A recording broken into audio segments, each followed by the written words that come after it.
Hey guys, welcome back to another video. And today, in this video, I am going to be showing you guys a diecast haul from this fall break. Yes, it is my fall break currently. And I shall start with the cars I will be keeping inside of the packaging. So, first off, we have this car right here, which is a Dale Jarrett car from the 90s. I'm actually gonna check what year this is from. 1995. Wow. Okay, so yeah, this is quite a collectible. I'm gonna be keeping this one in the packaging because I'm probably not gonna want to get it out. I already have a 1/24th scale of this that I found at a flea market, just like all the rest of this, except for two of them, which I did not find at a flea market, but actually bought them at a Walmart. But anyway, this I have a 1/24th scale that I found at a flea market that had lost its wheel, had a lot of dirt on it, and was kind of scratched up. I decided to make a raced version or something, and I just kind of got a hammer and like an X-Acto knife or something, and kind of messed it up a little bit. As it turns out, that was extremely collectible, but hey, what are you gonna do? It's like one of 3,000, so pretty rare stuff. But anyway, not gonna make that mistake with this car. I have no idea how rare it is, but anyway, I don't think I would want to get it out, like I said. If you guys want to see that car, you'll find a picture of it on Instagram at some point. Link in the description below, or not link in the description, but my Instagram username in the description below. But yeah, so that is the first car, Dale Jarrett, number 32. Next, I have this right here, which is a Brian Vickers car from 2004, his rookie season.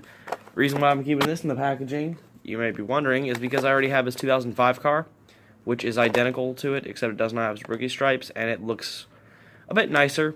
Yeah, so I don't really need a duplicate, both unboxed. I got this anyway because I thought it looked awesome, and it does. This camera just does not do its justice. But yeah, staying in the packaging. Then this is a unique one. We got Gillette Young Guns, 2006 or 7. I think it's 7. Okay. Walgreens Chevy.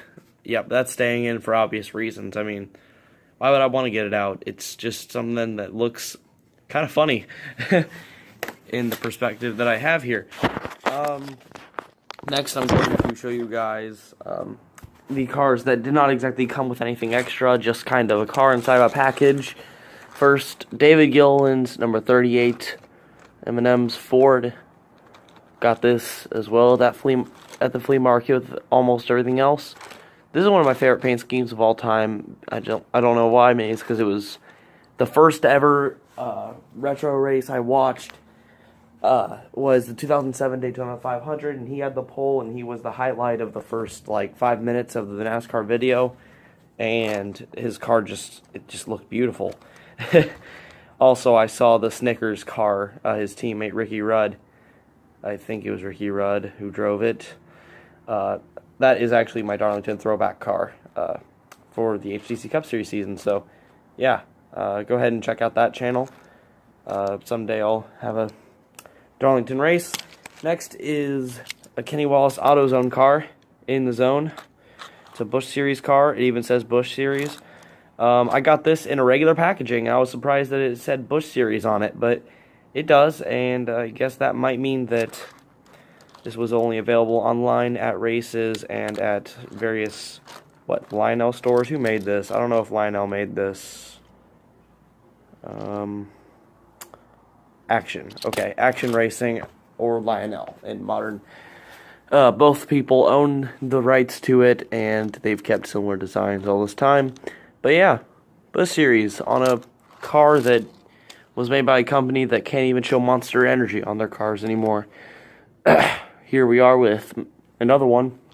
Does not come with anything much, but it is actually very special. So this car can change colors, but not maybe in the way that everyone would expect, but basically, if you put it in the freezer for long enough, it'll actually turn black into a testing car. So I'm actually going to go ahead and do that real quick, and at the end of the video, I'm going to get it out, and I'll show it to you guys what it looks like as the end result. Moving along, I'm going to show you guys a couple cars that I did not get at a flea market, but I did happen to get during this fall break, and they are a couple of who makes these? Castine, I don't know. They make a bunch of retro stock car style cars and other things, and I happened to pick 2 of them up at Walmart. So yeah, first I'll show you guys this right here. This one's nice. 1957 Chrysler 300C. It's an Edelbrock, I'm pretty sure. Yeah, nice. It's very well detailed. I always have felt that this company should be what's making the NASCAR diecast, but at the same time, their aim is to have model cars, not I guess already complete and easy to break cars. And the next one is a 1971 Charger RT. Yeah, I don't know my vocabulary with this car at all. I don't know if I said any of that right, so I know it's a Charger, and that's about it. But, yeah, it's a stock car, number 21. I have no idea who drove this. I plan to figure that out, though, and I will also screw this back on, because I'm going to put it up on a shelf in my man cave back home. Currently, I am on vacation. Next, I will show you the cars on their stands that I also got at the flea market. First, starting with the Jeff Burton car. But this isn't just any Jeff Burton car. It's made by the same company, Racing Champions, who makes these cheaper ones. But this one is higher quality. It even opens up its hood. Like, watch. If I can get it open with one hand.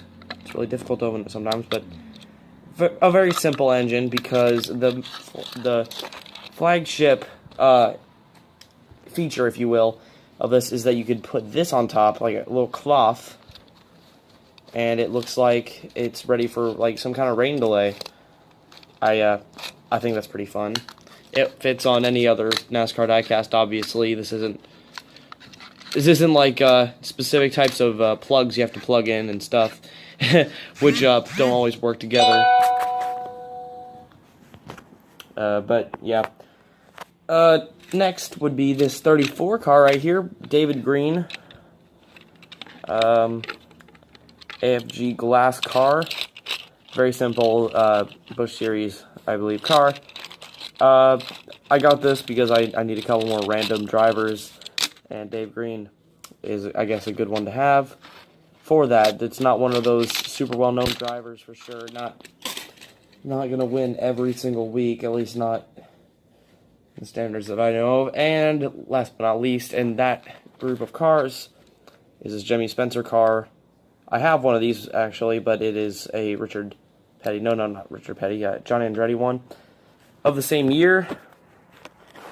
And the cool thing about these is that they have this little track testing or NASCAR template things for what is it called? Inspection. There's a loss of words there, but yeah, good for inspection. So yeah, also it opens up the trunk and the hood. So yeah, and also there's some pretty good detail in there. Not gonna show you all that, but it's what you would expect with the inside of one of these extremely detailed ones from Racing Champions. I always love the NASCAR rules series of cars. Sorry that would not focus there. Okay. It is raining really bad. Hold on a second, guys. Yeah, crazy rain right there. Ugh. Okay, last but not least is my collection of cars that I got that had no boxes, and I got them in the intention of customizing. So I'll start with the cars that I still have yet to customize, or still have yet to complete customizing. So one of them is already covered in whiteout on one side, and then like the other half is like still just blue. Yeah, I got a pretty good deal on these, but this one's completely black. It used to have stickers on it. There's still a little bit of residue on there, but the whiteout will stick onto it pretty well, and that'll keep it together, I think. That's my theory.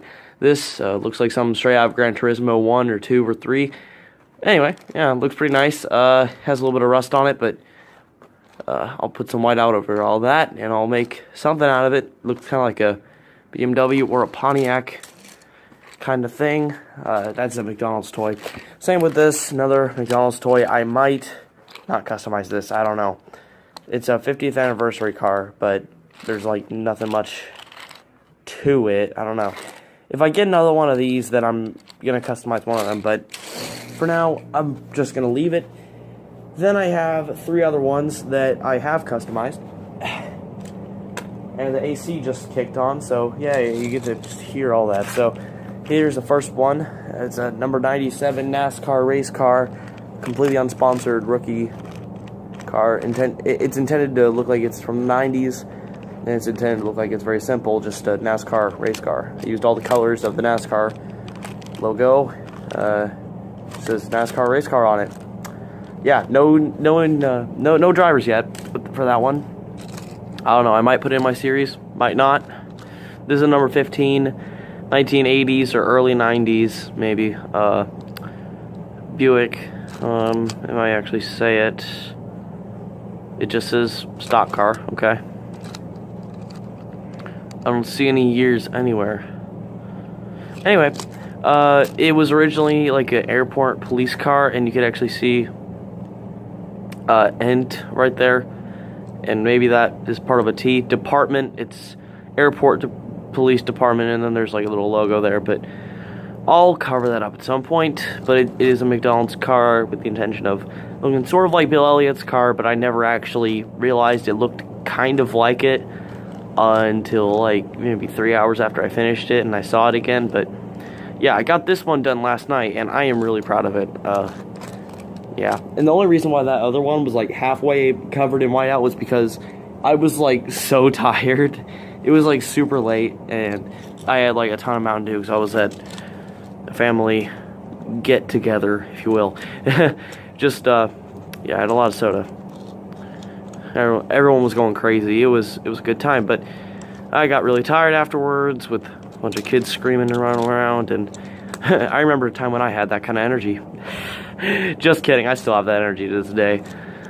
I don't know what I'm talking about, but here's a little Monte Carlo for you. Kroger.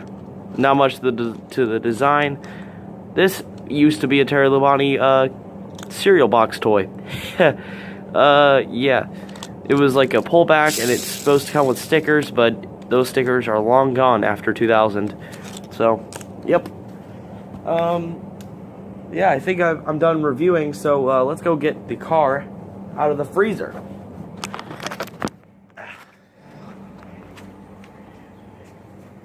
Okay. Let's turn on the light in here. Haha. And this is what it looks like after being in the freezer for probably 20 minutes. Yes, this video was filmed a lot longer than you might think. And I feel like I had to point this out. Yeah, this car, it has an issue where if you freeze it for too long, the paint, or not the paint, maybe it's just the die cast or the plastic, sometimes it freezes too much and it'll start to expand and then like tighten, and then it'll expand again and then tighten, and then it'll like pop off a little bits of plastic, like right here. See that little bit of yellow? Maybe not. In the corner of it, yeah, that's because of an issue with the paint. But overall, it's nice. Alright guys, that's the end of my video. Thanks for watching this review, and remember to like if you enjoyed the video, share with your friends, if they're NASCAR fans too, share the channel with your friends, their friends, family members, anyone, and always subscribe for more content. And after you do subscribe, please do ring the notification bell so that you don't miss any videos on these channels that I have. And have a great day. See ya.